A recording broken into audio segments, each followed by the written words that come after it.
Les crimes violents sont en hausse dans tous les transports en commun à travers le Canada. Et Montréal n'échappe pas à la tendance. En tant que femme, en plus, oui, ça m'inquiète. Je pense que j'aimerais ça voir des agents plus présents. J'en vois pas. Il y a mon fils, lui, qui voyage seul en métro de 13 ans. J'ai toujours une pensée pour lui.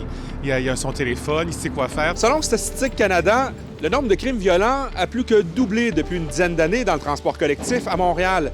Le ratio par 100 000 habitants est passé de 10 crimes à 24 dans la période de 2016 à 2024. En pourcentage, ça représente une hausse de 140 %. J'en ai parlé avec la chef de la section métro du service de police de la Ville de Montréal. C'est sûr qu'il y a des voies de fait, il y a quelques agressions armées, harcèlement envers des femmes souvent, puis actions indécentes. Une des raisons derrière ça, c'est le contexte socio-économique qui se serait dégradé.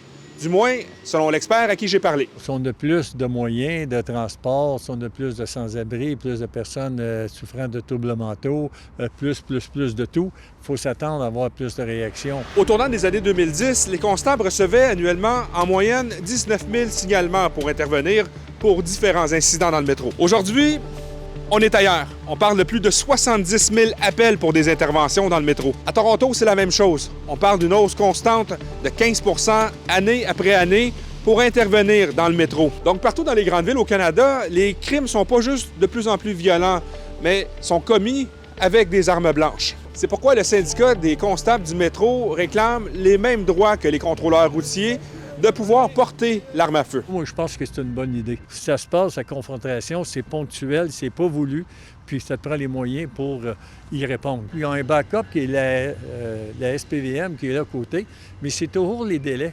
Si tu arrives après que l'agression a eu lieu, mais il va y avoir des blessés. Pour l'instant, Québec n'a toujours pas statué si on donnerait le droit aux constables spéciaux de porter l'arme à feu dans le métro.